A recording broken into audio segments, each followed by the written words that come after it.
Hi there, hope you're having a pleasant day wherever you may be. That's my car parked right over there. But if I'm willing to wait, it'll eventually be right there. In about 12,000 years. I'm at Carrizo Plain National Monument.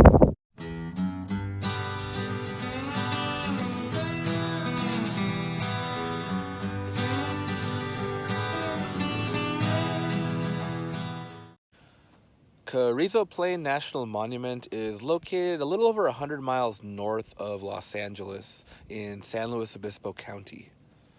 The Carrizo Plain is a large basin located between the Temblor and Caliente mountain ranges, and it's a very interesting place in regards to local human history, the life that lives here, as well as the geology, especially the San Andreas Fault, which we'll get to later. After the formation of the Temblor Range and Caliente Mountains, movement along a couple of faults, including the San Andreas, caused the land in between them to subside, creating this large basin. The largest feature of the Carrizo Plains is Soda Lake. It is an alkali lake and a remnant of a prehistoric sea that was here millions of years ago. Another great place to check out while you're here is Painted Rock, which is more or less representative of the Native American history here in the Carrizo Plains. This area served as sort of a trading hub for a lot of the local tribes. Over the years, spiritual leaders came and left pictographs on the walls.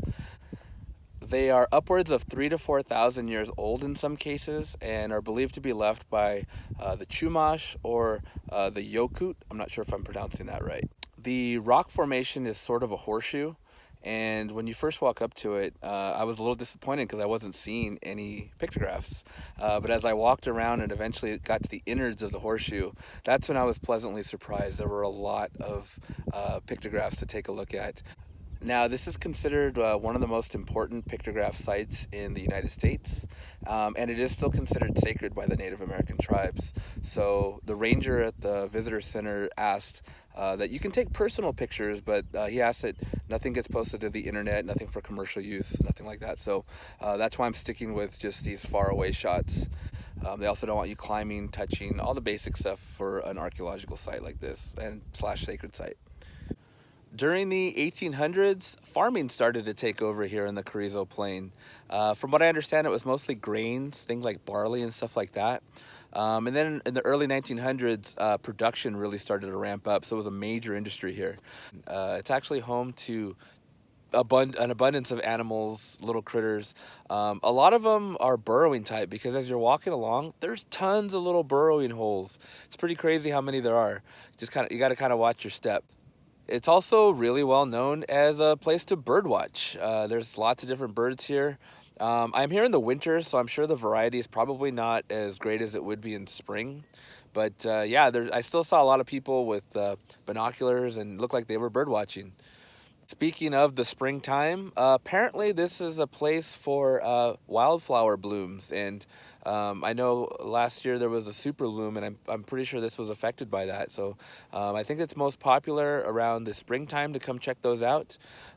So like I said, it's winter, so there's no super bloom right now, but still gorgeous nonetheless. Another reason to visit Carrizo Plain, and my personal favorite, is it offers great examples of evidence of the San Andreas Fault. So what exactly is the San Andreas Fault? Well, let's step back a little bit and first talk about plate tectonics. The crust of the Earth is not one singular piece. Instead, it's broken up into huge chunks called plates. Now, these plates are constantly on the move. They're kind of jostling for position, moving in different directions. And where they meet are called plate boundaries, and those take the form of things like trenches or ocean ridges or fault lines. Now in California, you have the Pacific Plate meeting the North American Plate, and a large stretch of where they come together is known as the San Andreas Fault.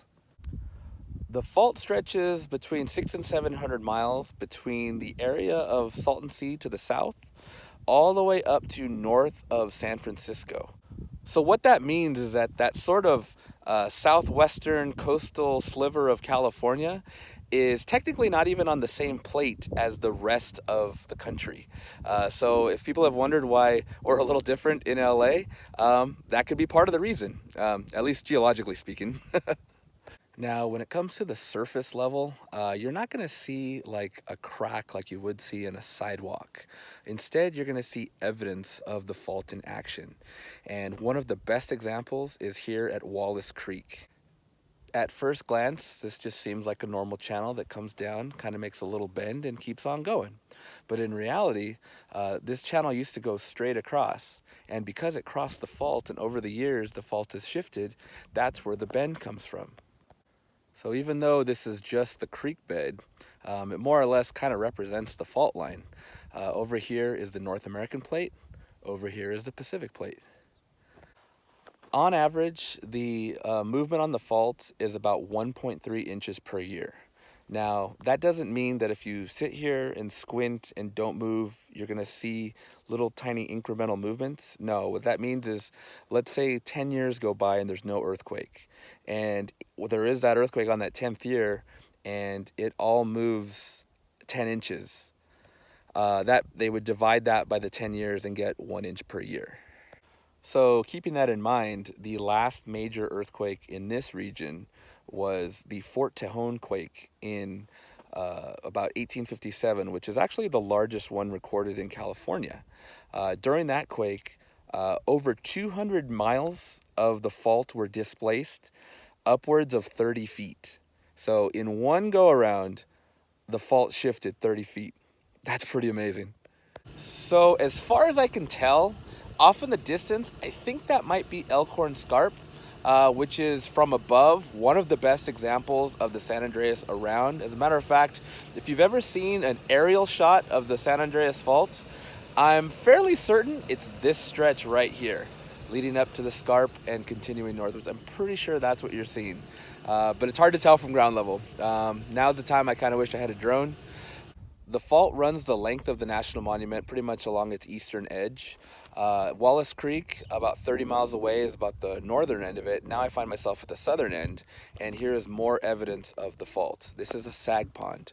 What happens is the ground more or less gets pulled apart, begins to sink, and you get this pond that forms. It's also responsible for this narrow valley that you drive through coming from the south entrance as you enter the National Monument. As far as getting here, there are two entrances. There's a northern entrance, which is off of Highway 58. And that one seems to be the main entrance, only in the sense that the road is paved the entire way all the way to the visitor center and a little bit further. So that means you could probably drive it pretty much any time of the year. If you come in from the south entrance, which is where I first came in, that seems to be the more primitive way. It's dirt road for majority of the ride in, which means that it's impassable during wet season. Now, with that said, it is a well-maintained dirt road, and any car should be able to handle it, provided it's dry conditions. There's one road that goes the entire length of the monument, and that is Soda Lake Road. And that's pretty much the road you're going to be using the whole time you're here. Everything sort of branches off from that. So as far as visiting here, my biggest piece of advice would be prepared. There's no services here. There's no gas for your car. There's no food. And the toilets are pit toilets, so just keep that in mind. Even at the visitor center, I know sometimes visitor centers have plumbing and you can get away and find a good toilet there. Not here. There are pit toilets there as well. Speaking of the visitor center, it's not very big, but it has a lot of information. It pretty much covers all you need to know about the Carrizo Plain. However, it's pretty much only open during the weekend, Thursday to Sunday, so just keep that in mind. But it is useful, and there's a ranger there. You can ask him questions. Speaking of no services, another big one is there are no trash cans here, which means whatever you bring in, you also take out, which is kind of interesting. Now that I just mentioned that, I haven't seen a lot of trash here. It's pretty amazing. There are a couple established campgrounds here. I only visited one. I visited KCL Campground, and I have to say I really liked it. There were several spots available. There was a pit toilet. Each one of the spots had a concrete picnic table, a place to put your tent, and a fire ring. And there's also places to hitch your horse too, but I didn't have a horse, so. If established campgrounds are not your thing, there are plenty of open spaces here where the map says it is okay to camp. So keep that in mind. I'm actually standing on a spot right now that I think is considered part of that area. It's on a little hill overlooking the plain. Something to keep in mind, I think. Well, that does it for this one. Thanks for joining me on this trip to Carrizo Plain National Monument. I hope you found it interesting and maybe it opened your eyes to another place to check out. With that said, I guess I'll see you on the next one.